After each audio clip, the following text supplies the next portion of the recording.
오늘은 사도행전 3장 말씀을 가지고 내게 있는 것이라고 하는 제목의 말씀을 함께 나누기 원합니다.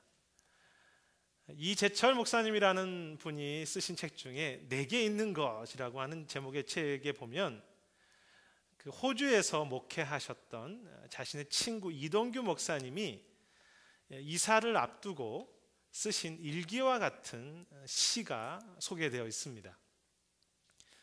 그 이동규 목사님 이렇게 시를 쓰고 계십니다. 오늘 잔디를 깎았습니다. 집 앞에 그리고 안쪽으로 온갖 나 있는 풀들과 나뭇가지들도 모두 정리했습니다. 이제 2주 후면 1년 5개월 동안에 살았던 이 집을 비워 주어야 합니다. 그런데 2주 후면 이사 가야 한다고 생각하니 잔디를 깎고 정원을 손질하는 저의 마음과 몸이 배나 더 힘든 것 같습니다. 그래도 할 수 있는 한 최선을 다해서 풀과 가지로 무성한 정원을 힘들 때까지 정돈했습니다. 사람이 갈 때도 올 때처럼 그 마음, 그 열심, 그 겸손으로 늘 정돈하면서 산다면 세상은 참 깨끗하고 아름다운, 기분 좋은 처음의 세상과 같은 그 하나님이 처음 만드신 동산과 같이 될 것입니다. 짧은 시이지만 그 처음 마음이 흐트러지지 않고 잘 가기를, 그래서 마지막까지 잘 정리하기를 소망했던 그 기대가 이 시에 잘 들어 있습니다. 그래서 그 시에 붙여진 제목이 갈 때도 올 때처럼입니다. 갈 때도 올 때처럼 같은 마음, 그 감사, 그 고백.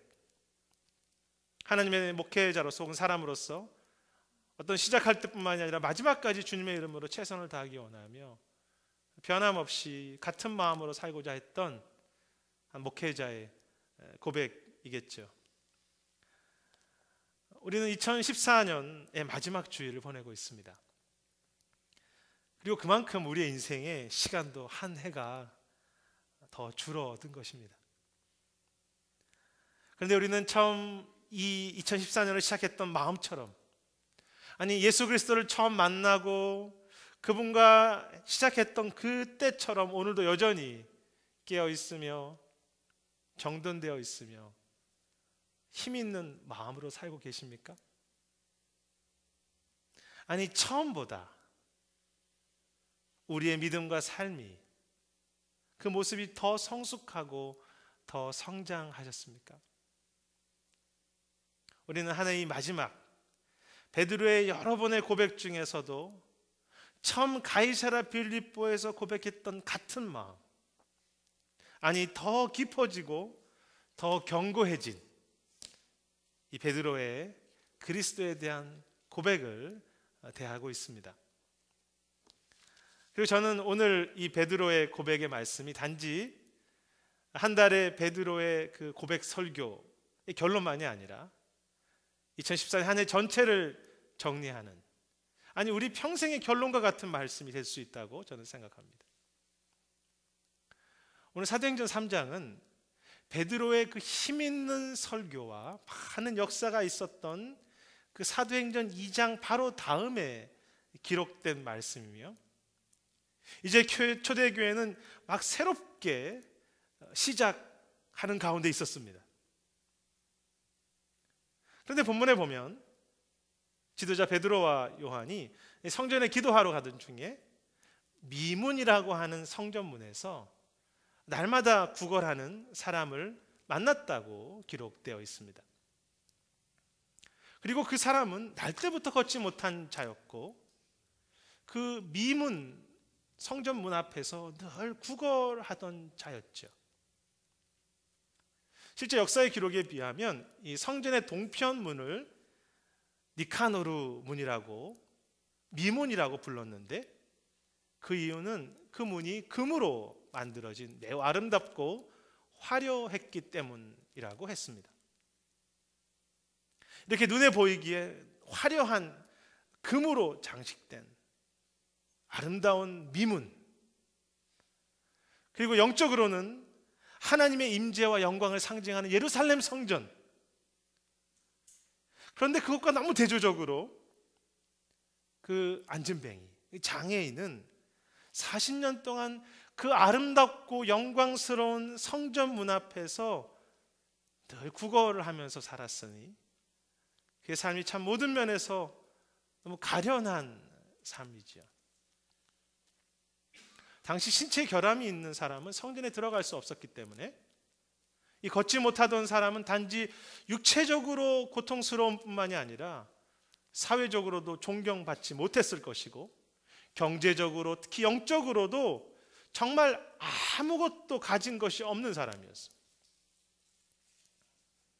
다른 이들은 성전으로 들어가 마음껏 예배하고 찬양하는데 자신에게는 그러한 환경과 조건이 편안하게 주어지지 않았던 것입니다. 아무것도 없는 삶, 비어있는 삶, 무엇인가 찾고 찾아도 잘 보이지 않는, 얻는 것이 없는 모습. 그래서 늘 사람들에게 돈 한 푼 달라고 손을 내밀었던 그의 빈손은 그의 빈 주머니가 아니라 사실은 사랑에 메말라 있는, 사실은 모든 것에 있어서 그의 마음과 영혼이 비어 있는 것이겠죠. 그리고 그것이 오늘 이 땅을 살아가는 우리들, 이 땅의 많은 사람들이 우리의 삶과 우리의 마음에 대해서 느끼는 감정이기도 합니다. 있는 것보다는 없는 것이 더 많은 삶, 무엇인가 늘 비어 있다고 느끼는 삶입니다. 이 한 해를 이렇게 돌이켜보면서 완성된 열매와 기도의 응답의 제목보다는 얻지 못한 것이 더 많기도 하죠. 신앙적으로 다른 사람들은 다 성장하고 있는 것 같은데 나만 은혜의 자리에서 빠져 있다고 하는 그런 느낌이 들기도 하고, 삶의 현장 속에서 나만 더 어렵고 더 힘든 것 같이 느껴지기도 합니다. 그렇게 비어 있어서 늘 무엇인가를 찾던 그 병자 앞으로 베드로와 요한이 지금 지나가고 있습니다. 그 구걸하던 사람과 이 베드로와 요한의 모습을 이렇게 오버랩해 보십시오.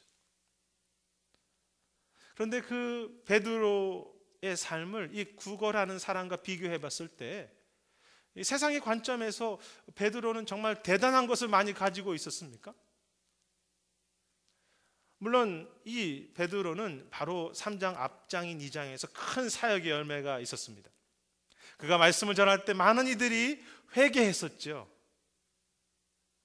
이 사역자로서 어떤 열매가 있다, 어떤 결과가 있다는 것은 너무나 큰 기쁨일 것입니다. 또한 그는 그 장애자보다는 실제적으로 더 건강했습니다. 그러나 베드로의 상황을 한번 생각해 보면 그 장애인의 상황과 크게 다르지 않다는 것을 알게 됩니다. 베드로와 제자들의 본 고향은 북쪽 예루살렘이 아니라 북쪽 갈릴리였기 때문에 그들이 그 2000년 전 당시에 다른 지역 예루살렘에서 산다는 것은 그냥 이방인과 나그네에 불과했습니다. 이 예루살렘에서 먹는 것, 자는 것, 있는 것이 다 편하지 않는 비어있는 삶이겠죠. 그리고 그렇게 비어있고 부족하다는 것은 사회적으로나 영적으로도 마찬가지였습니다. 당시 베드로와 요한이 예루살렘 성전으로 들어갔지만 많은 유대인들과 그 종교 지도자들은 의심의 눈초리를 가지고 그들을 지켜보았을 것이고 그들은 마음껏 하나님을 예배하는 것이 쉽지 않았을 것입니다.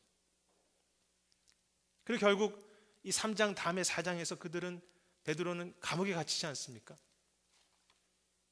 한편 로마 군대는 예수님의 수제자였던 베드로와 그 무리가 그 십자가형에 죽은 예수라고 하는 인물을 따라서 혹시 사회를 소동케 하는 일이 없는지 늘 불편한 눈을 가지고 바라보고 있었습니다.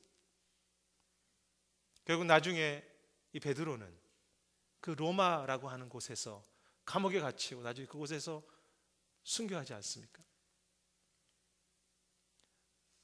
또한 이제 막 새롭게 시작했던 예루살렘의 그 사도행전 1, 2장의 교회는 조직적으로나 재정적으로나 모든 면에서 어려움이 많은 교회였습니다. 그래서 6절에서 베드로가 은과 금은 내게 없거니와 라고 말했을 때 그것은 단지 물질적인 은과 금만 없다는 것이 아니라 모든 면에서 실제로 베드로는 정말 없는 사람이었습니다. 화려한 미문 앞에 서 있는 베드로의 삶이나 그 미문에서 늘 구걸하던 이 장애인이나 인생의 모든 면에서 부족하고 없는 것은 마찬가지였죠. 앞에서 소개한 그 내게 있는 것이라고 하는 그 책에 보면 그 프랭크 시나트라가 부른 My Way라고 하는 팝송이 소개되어 있습니다. 여러분도 잘 아시죠? 그 팝송을 한번 불러봤다면 한 번쯤은 불러봤을 법한 노래이죠. And Now라고 이렇게 목소리 굵게 부르지 않습니까? 참 유명한 곡이고 저도 좋아합니다. 그런데 그 팝송의 가사 중에 이러한 내용이 있습니다. 몇 가지 후회되는 일이 있기는 하지만, 물론 영어로 했겠죠. 나는 부족함이 없는 삶을 살았다네. 나는 나의 길을 걸어왔다네. 내 자신이 아니라면 모두가 부가치한 일이지 나는 비굴하지 않은 길을 지금까지 걸었다네. 얼마나 당당해 보이고 멋진 곡입니까? 나는 비굴하지 않는 my way, 나의 길을 걸었다고 합니다. 하지만 이 책에서도 언급하듯이 프랭크 시나트라는 그 멋진 목소리와 멋진 가사로 나는 내 인생을 정말로 열심히 걸어왔다고 했지만, 그는 유명해졌고 많은 돈도 그에게 있었지만 실제로 그의 삶은 문란한 사생활과 그 마피아와 연루된 여러 가지 사건들, 그리고 자식들의 그 많은 돈으로 인한 재산 다툼으로 얼룩진 허망한 욕망의 길에 지나지 않는, 전혀 멋지지 않는 마이웨이 길이었습니다. 그의 삶도 비어있기는 마찬가지였습니다. 겉으로 대단해 보이던 아니면 그냥 대단치 않아 보이던 늘 부족하며 무엇인가 없는 것이 인생의 진정한 모습이 아니겠습니까? 나만 없는 것이 아닙니다. 베드로도 없고 그 미문에 그 구걸하던 장애인도 마이웨이를 부르면서 유명했던 그 프랭크 시나트라도 모두가 다 없습니다. 따라서 우리는 우리가 나에게 없다는 이 사실을 겸손히 받아들이고 심지어 그것을 감사함으로 받아들일 때 바로 그때 인생의 참 지혜와 은혜를 깨닫게 되는 것입니다. 마치 이사를 앞두고 잔디를 깎으며 집안을 정리하던 그 목사님처럼 한 해의 마지막 주일 2014년의 모든 헛된 바람들, 늘 무엇인가 없다고 생각하는 우리의 상처들, 그 불편한 마음을 그 십자가 앞에 다 묻어두고 새롭게 걸어가야 하지 않겠습니까? 사랑하는 여러분, 우리의 인생이든 신앙이든 빈손으로 왔고 값없는 은혜로 시작되었고 오늘도 은혜로 빈손으로 살아가고 있다는 이 귀한 진리를 다시 깨닫고 오히려 이 빈손의 은혜를 감사할 수 있는 우리 모두가 되시기를 주님의 이름으로 축복합니다. 아멘. 베드로는 진실로 나에게는 금과 은이 없다고 고백합니다. 그런데 베드로가 그렇게 자신에게 가진 것이 없다는 것을 고백했던 그 모습은 매우 당당하게 이야기하고 있다는 것을 우리는 오늘 본문 속에서 충분히 느낄 수 있습니다. 그 화려하고 금으로 장식된 그 미문 앞에서 금과 은이 없다고 말할 때 그의 고백은 당당하다 못해 오히려 기뻐 보이며 더 행복하고 힘이 있어 보입니다. 그 이유가 무엇입니까? 베드로는 그 어떤 상황도 그 어떤 사람도 빼앗아 갈 수 없는 내게 있는 것이 있다는 사실을 알기 때문입니다. 내게 있는 것, 곧 예수 그리스도가 내 안에 견고하게 언제나 계심을 늘 기억하고 또 기억하고 있었기 때문이죠. 6절 말씀에 은과 금은 내게 없거니와 내게 있는 이것을 너에게 주노니 곧 나사렛 예수 그리스도의 이름으로 걸으라. 내게 있는 것,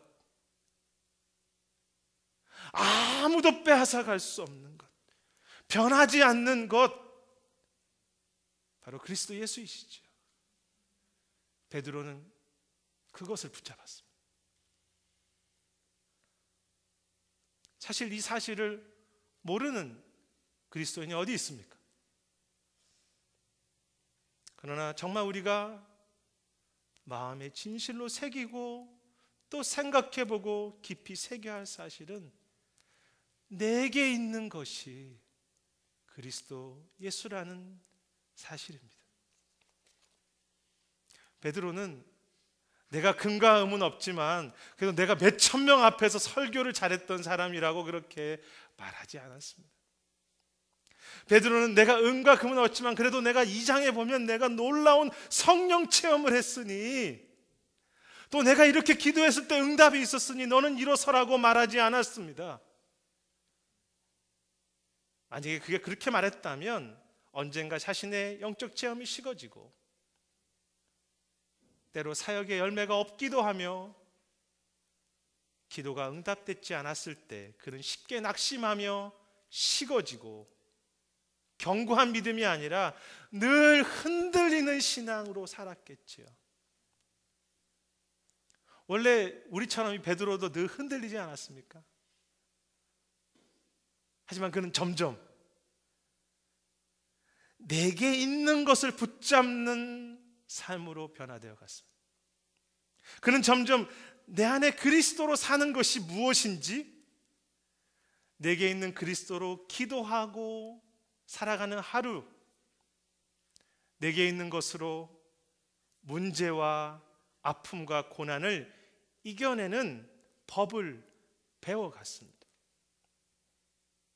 그 결과 내게 있는 이 그리스도가 그의 삶에 마치 바위와 같이 든든해져 갔고 어떤 폭풍에도 흔들리지 않는, 어떤 가뭄에도 흔들리지 않는 깊은 뿌리처럼 그리스도가 그의 삶에 더 깊어갔던 것이죠. 이 부분에서 우리가 한 가지 기억할 것이 있습니다. 하나님은 우리에게 너희가 이제 열심히 기도하면 그리스도가 너희 것이 될 것이라고 말씀하지 않습니다. 하나님 너희가 철야를 하고 성경을 열심히 읽으면 너희 안에 그리스도가 계신다고 말씀하시지 않습니다. 이미 너 안에 계신 그리스도라고 말씀하지 않습니까? 이미 너 안에 계신 그리스도, 이것이 우리가 놓치지 않아야 할, 어떤 순간에도 다시 붙잡고 일어서야 할 기초이고 출발점입니다. 따라서 내게 있는 그리스도는 누구도 어떤 순간에도, 심지어 내 자신의 감정과 영적인 형편과 우리의 상황도 결코 빼앗아갈 수 없는 견고한 반석인 것이지요. 아니, 정확하게 말하면 우리가 그분을 가지고 있는 것이 아니라 그분이 우리를 붙잡고 계시기에 그분이 결코 우리를 빼앗기지 않습니다. 우리가 그의 것입니다. 여러분, 왜 기도하십니까? 내가 열심히 기도해서 그분을 느끼기 위한 것이 아니라 그분이 내 안에 계심을 알기에 출발부터 그분과 함께 기도하는 것입니다. 그 기도 속에 주님이 일하시죠. 왜 찬양합니까? 찬양 속에 주님을 불러내는 것이 아니라 내 안에 계신 그 주님을 찬양하는 것입니다. 그분과 함께 즐거워하는 것이죠. 따라서 우리의 심령은 결코 비어있는 심령이 될 수 없습니다. 우리의 손은 결코 빈손이 아닙니다. 언제나 늘 변함없이 그리스도가 주인 되신 심령, 그리스도가 늘 잡아주시는 손입니다. 그렇다면 우리는 오늘 이 베드로처럼 내 안에 계신 그분에 대해서 좀 더 깨어 있어야 하고 좀 더 감격해야 하지 않겠습니까? 우리는 그분이 계신 나라고 하는 이 존재에 대해서, 나라고 하는 사람에 대해서 좀 더 자부심과 힘을 가지며 그분이 함께 하신 우리 오늘의 하루에 대해서 좀 더 기대하고 좀 더 감사할 수 있어야 하죠. 이재철 목사님이 그 내게 있는 것이라는 책에서 다음과 같이 권면했습니다. 누군가 당신에게 있는 것이 무엇입니까? 라고 물어보았을 때 우리 삶에는 금도 은도 있을 수 있고 권세와 직장과 학식도 있을 수 있지만 우리의 마음에 깊은 중요한 답변이 오직 그리스도만이, 오직 주님만이 내게 있는 것이라고 하는 그 고백이 우리의 진정한 답변이 되지 않는다면 교회나 성도는 여전히 물거품과 같은 인생, 허망한 신앙을 쫓고 있는 삶에 지나지 않다고 그는 목회자로서 진실하게 아파하고 또 권면했습니다. 너에게 있는 것이 무엇이냐라고 물어보았을 때 우리는 내게 있는 것은 예수 그리스도이십니다라고 그렇게 기뻐하고 당당하고 감사하게 이야기할 수 있으시겠습니까? 사랑하는 여러분, 어디에 있든지 언제든지 내게 있는 것 하면 먼저 예수 그리스도가 가장 먼저 생각나고 내 안에 계신 그리스도와 함께 기도하고 함께 걷기도 하며 웃기도 하는 그리스도가 우리의 삶에 정말로 하루의 깊은 뿌리와 반석이 되는 참 견고한, 참 힘있는 성도들과 교회가 되시기를 주님의 이름으로 축복합니다. 아멘. 그런데 안타까운 것은 우리의 이 고쳐지지 않는 병 중에 하나는 우리는 내게 있는 예수 그리스도가 아니라 내가 원하는 것, 내가 느끼고 싶은 것, 내가 얻고자 하는 그것이 종교적인 것이든 어떤 것이든 그것으로 살라고 하는 너무 무서운 본능과 집착과 습관이 있다는 것입니다. 그것이 우리의 아픔이고 실패이죠. 그래서 이제 우리는 어떻게 해야 합니까? 우리는 오늘 베드로의 모델을 순종할 필요가 있습니다. 그 모델이 무엇입니까? 베드로처럼 내게 있는 것을 자꾸 기억하고 내게 있는 것을 사용하는 것입니다. 내게 있는 것, 그리스도를 사용한다는 표현이 좀 약간 경외감이 떨어지고 이상해 보이지만 그 표현이 적당하다고 생각합니다. 베드로는 40년이 넘는 그 장애자를 향해서 내게는 능력도 없고 물질도 없지만 내게 있는 것, 그리스도의 이름으로 그리스도와 함께 너를 축복하니 너는 일어나라고 그렇게 말했습니다. 내게 있는 것, 예수 그리스도를 사용한 것이죠. 저는 오늘 본문에 등장하는 이 장애자가 때로는 우리 영혼이기도 하고 우리의 하루라고 하는 시간과 가정과 또 우리 삶의 모든 현장, 또 교회일 수도 있겠죠. 세크라멘트일 수도 있고 그 연약하고 아픈 현실 속에 들어가서 내게 있는 것을 자꾸 사용해야 하죠. 찬양을 하더라도 내 안에 그리스도와 함께 해보려고 자꾸 애써보고 가정의 자유 교육이나 우리 교회의 일련의 사역이나 자꾸 그리스도를 사용하는 것입니다. 이 구약에서 그리스도를, 하나님을 잘 사용했던 사람이 있는데 바로 다윗입니다. 이 다윗이 골리앗 앞에 섰을 때 그가 무엇이라고 말하겠습니까? 내게는 창과 검이 없다. 그것은 없지만 내게 있는 것, 만군의 여호와의 이름을 의지하고 너에게 나아간다. 다윗은 다른 것 사용하지 않고, 창과 검, 은과 금, 다른 것 사용하지 않고 내게 있는 것, 하나님 사용했습니다. 그리고 그의 삶의 그 결과는 갈수록 그 하나님이 그의 삶의 반석이 되며 요새가 되며 능력이 되며 든든한 노래가 되었던 것이죠. 3년 전에 저희 교회를 방문했던 저희 장모님, 아내 어머님이 방문하시고 한국에 가셔서 무릎 수술을 하셨고, 그래서 그 무릎의 인공 연골을 새롭게 가지셨습니다. 수술을 통해서 인공 연골이 나의 것, 즉 장모님의 것이 되었습니다. 그러나 수술하신 이후에 들어보니 그것이 끝이 아니라 내가 가진 그것이 정말 나의 힘이 되고 나의 무릎이 될 때까지 참 고통스러울 정도로 걸으시고 또 걸으시면서 그것을 자꾸 사용하셨다는 이야기를 들은 적이 있습니다. 이렇게 자꾸 사용함으로 내가 가진 것이 정말로 실제적인 나의 무릎이 되는 것이죠. 실제적인 내 힘이 됩니다. 지금은 참 편하고 힘있게 걷고 다니십니다. 신앙도 똑같습니다.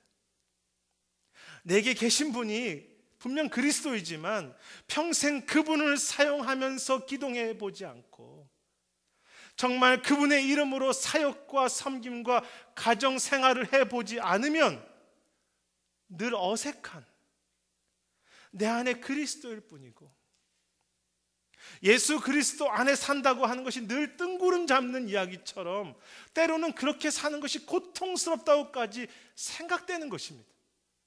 마치 새롭게 수술한 연골이 무릎을 너무 아프게 하는 것처럼.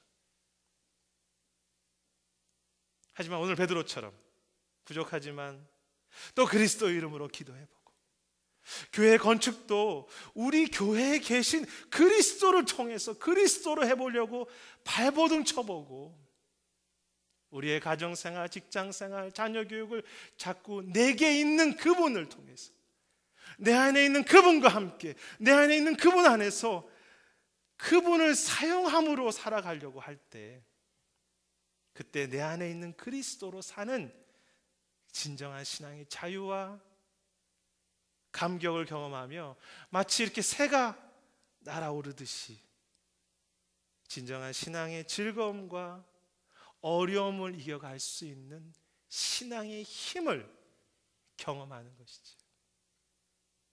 내 안에 있는 그분의 생명이 내 삶에 죽어진 삶의 현장 속에 흘러가서 능력으로, 생명으로, 변화로, 기쁨으로 일하기 시작하시는 것입니다. 그리고 그 내용이 바로 오늘 본문의 결말이 아니겠습니까?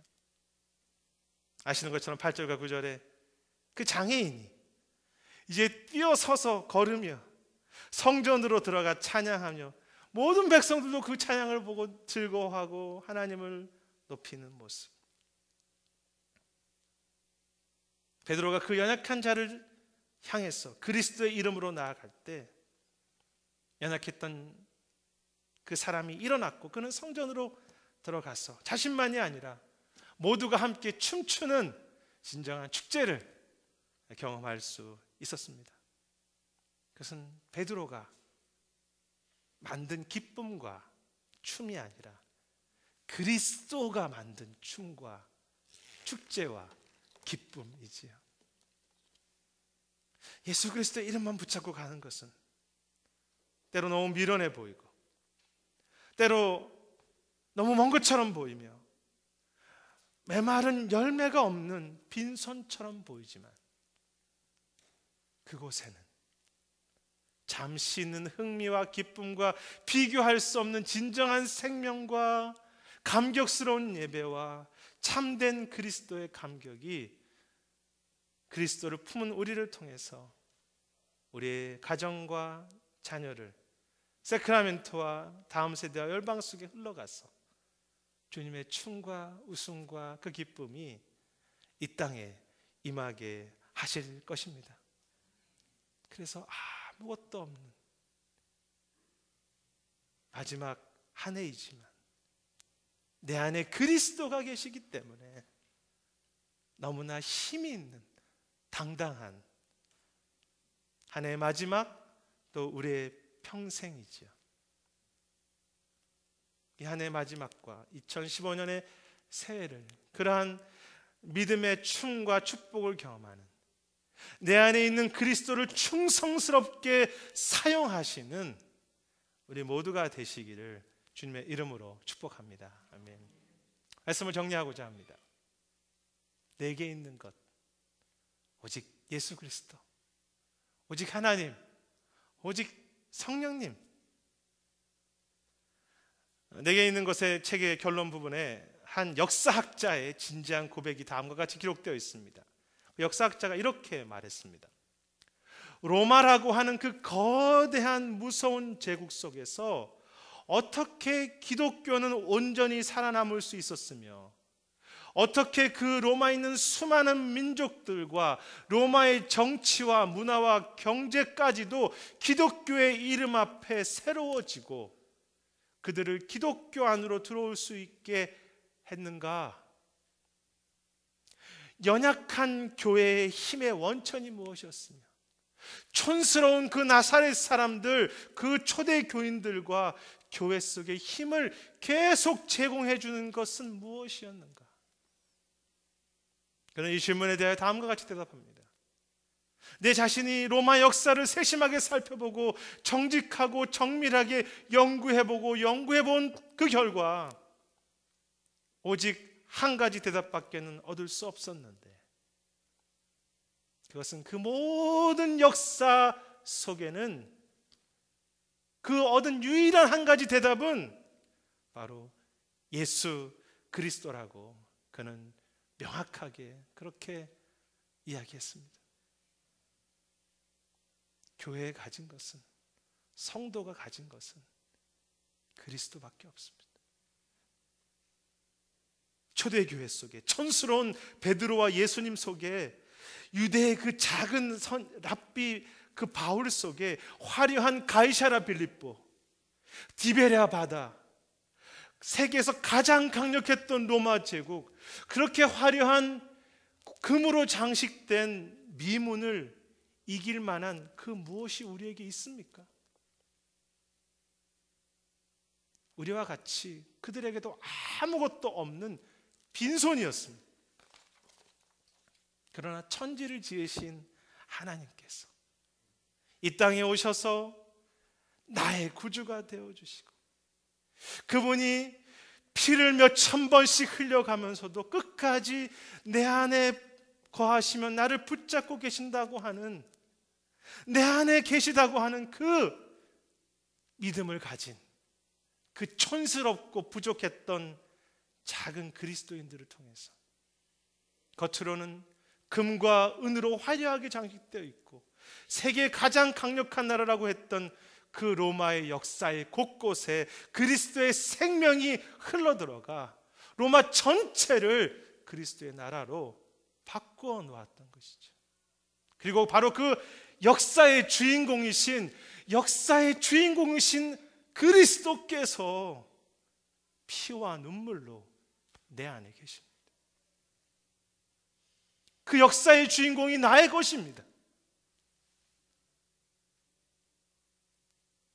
우리는 오늘도 빈손이지요.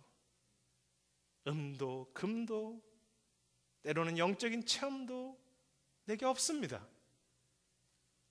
하지만 더 이상 없는 것, 있더라도 잠시 있다가 사라질 나의 체험들, 그 기도 응답들, 그 헛된 것들에 우리의 삶을 뿌리 내리지 말고 내게 있는 것, 변함없이 나에게 주어주신 그 임마누엘 하신 그리스도를 늘 기억하며 내 안에 있는 그것을 자꾸 사용함으로 그리스도와 함께, 그리스도 안에, 그리스도를 통해, 그리스도를 위해서 살아가는 그런 복되고 힘있는 성도들이 되기를 소망하며, 그때 새로운 2015년에는 내 안에 계신 그리스도께서 내 영혼도, 가정도, 우리 교회도, 이 세크라멘토도 뛰게 하시고 춤추게 하시는, 찬양하게 하시는 주님의 일들을 분명히 이루어 가실 것입니다.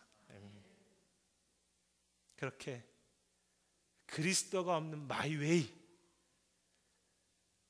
아니라 내 안에 있는 그리스도의 길, 그리스도와 함께하는 나의 길, 내 안에 있는 그리스도를 더욱 깊이 경험하는 한 해의 마지막과 2015년이 되시기를 주님의 이름으로 축복합니다. 기도하겠습니다. 하나님, 왜 우리에게 가장 중요한 것을 주셨는데 우리는 그 사실을 알고 있지만 왜 오늘도 우리는 다른 것으로 흔들리고, 때때로는 나의 감정, 때때로는 나의 종교적인 체험, 때로는 내가 얻고자 했던 그것으로 흔들리는 삶인지요. 주님, 우리 인생을 허비하지 않게 하시고 거품과 같은 삶 살지 않게 하시고 내게 있는 그 분명한 것을 붙잡고 여호수아처럼, 다윗처럼, 바울처럼 힘있게 일어서는 용사와 같은 교회, 용사와 같은 성도들 될 수 있도록 은혜를 더하여 주시옵소서. 감사드리고 모든 말씀 예수님 이름으로 기도드립니다.